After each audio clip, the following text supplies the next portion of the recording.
Alright, so what's up, Tinder navigators? Today we got a bunch of stories on hand, and this will get you guys woke, and that is my mission on YouTube. But first of all, I want to talk about Sony. Now, this one is actually concerning because if this goes forward, and it's already going around, and I'm gonna talk about it, and when I talk about it, you're gonna be like, well, whatever, it's only affecting one video game, it's not really gonna affect future video games. But we have Sony's Responds, and they're looking to restrict and ban certain aspects of video games. You're gonna get my point in just a little bit. But Devil May Cry 5 came out recently, and the game is actually doing phenomenal. This is what Metacritic gave. It gave a 87% score, and that is very good. GameSpot gave it a 9 out of 10. IGN, on the other hand, gave it 9.5 out of 10. I don't believe IGN when it comes to ratings, but it's not really the point, whatever, right? And this video game actually likes to show certain place areas, you know. A ton of people, when they saw this, their brains were firing up. They felt like they found a cure to boredom and all that. They were getting entertained, and rightfully so. But now we're actually finding that Sony placed a lens flare on this game. Actually, the devs put it up there, but they put it up there because of Sony. I'm personally gonna have a black bar. That's something that I put it up manually because we're talking about YouTube, right? But we're now actually seeing those lens flares. And keep in mind, this is only appearing on PS4, right? It's not appearing on Xbox. And at first, when this game came out, it came out on March 8th. This wasn't there. But then Devil May Cry 5 devs, they put up a day one patch, and all of a sudden we're now getting these lens flares. And this is only happening on PS4, and I do know that some of you guys would be like, get a Xbox. I mean, if you have an Xbox, you can start engaging, whatever. But this is Sony's response. Now, Sony Interactive Entertainment Japan president finally addressed the, I cannot say that word on YouTube, regulations that Sony has employed for PS4 games. Speaking at the Japan Studio Fun meeting that took place in Tokyo, Japan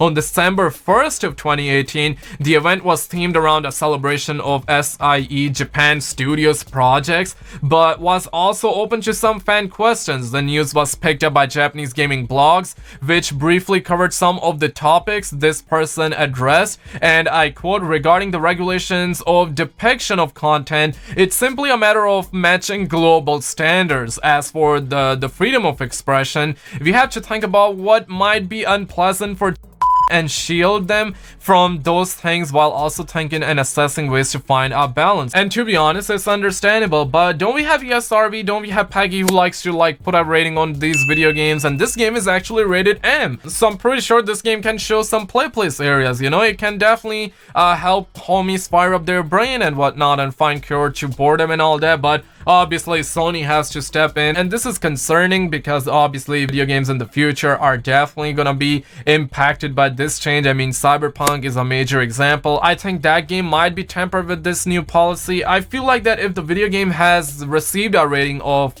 M by PEGI and ESRB, that game deserves to be showing whatever it can show, right? But on the other hand, we got Anthem back in the news, and homeboys are actually going on a strike, and this one is actually a very entertaining story, but at the same time not so entertaining. If you like this video game, I totally understand it, and I totally relate to certain aspects of this game because I actually like Black Ops 4, and it also has this problem. Now, the problem with this game is that the game doesn't feel rewarding. Like, whenever people play this game, it just doesn't give them those kicks of dopamine that those players deserve. And obviously we're talking about Anthem, and Anthem is known for sending homeboys consoles to console heaven. A couple of days ago, it sent 2 or 3 consoles to console heaven. I heard it was shutting down PS4s on top. I guess that all of that is resolved, but it has another issue of looting and rewarding, and a lot of players are actually going on a strike, and I want to get into it. Now, this user actually posted this over on Reddit, and he describes it perfectly. BioWare, whatever you have done to the loot,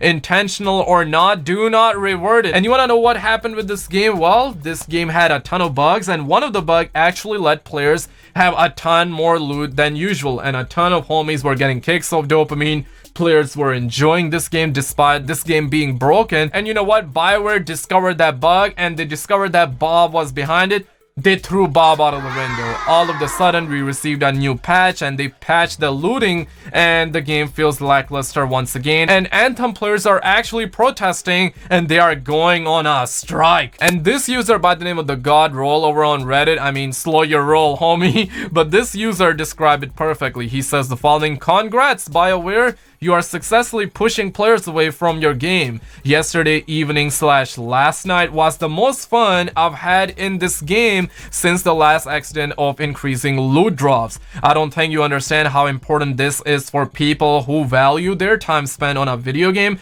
We are not going to play your game if we do not feel rewarded. It doesn't matter if the range of rolls on inscriptions aren't fine-tuned right now, as long as we keep seeing the proper amount of loot drops on our screens. When we see loot drop, we know we have a chance at upgrades." Why is this so hard to understand? Really blows my mind, to be honest. Anyways, congrats on sucking the life out of everyone who is so desperately trying to enjoy your game, and for the second time now, what a shame. And this is Chad Robertson. He, I believe, works at BioWare, right? I mean, he does, and this is what he said: "We appreciate all the feedback from the community on the game. We love the passion and share it. We're not yet fully happy with the game's loot behavior either. One of the downsides of moving so fast to improve is that we're making changes to complex loot systems in several areas, and it's then harder to know how it's performing." Now, this is where it gets interesting. In the next few months, not talking about a couple of days or a couple of weeks, next few months, right? We're expecting to make significant changes, but we're starting with some incremental ones so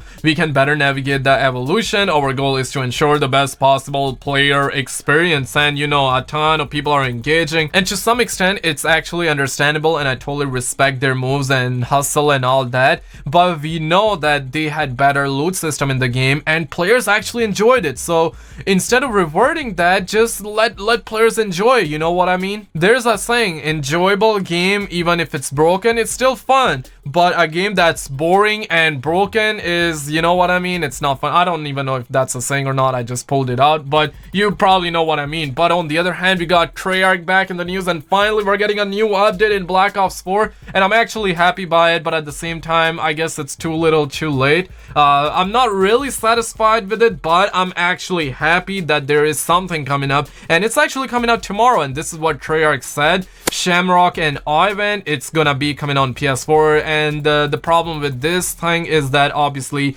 Xbox players and PC players would have to wait a week. I really hope that console exclusivity thing goes away fast, but this is what's coming this week in Black Ops 4. Shamrock and Ivan, multiplayer will see a stockpile. I'm not sure if that's a map or not, but we're also gonna see a contraband hurricane. Once again, not sure what that will be. Maybe we're gonna see a night version, daytime, nighttime, evening time in Blackout. Maybe that's what it is, and I personally do believe that we're gonna see a new section below contraband, and we're gonna have a new like loot and new contraband stream basically. So that's kind of good actually. And Blackout will see a spring map update plus hardcore mode, aka we're not gonna have any HUD, and I personally really like that. So I'm kind of hype about it, I'm not gonna lie. So we're gonna be seeing that tomorrow, and zombies will get the Alcatraz gauntlet mode plus host migration, league play improvements, plus much more, and they will have patch notes coming tomorrow as well. So that is actually kind of good, honestly. I just wish that they announced this update on Friday and not today, but regardless though, I gotta clap it. And also in the roadmap that Treyarch dropped a couple of weeks ago, at this point they also mentioned the redacted event, and I feel like that's gonna be Alcatraz prison. We're potentially gonna see that with the redacted event in Black Ops 4 Blackout, and along with that we're gonna see the nighttime version, but I'm not sure if we're gonna see the nighttime version tomorrow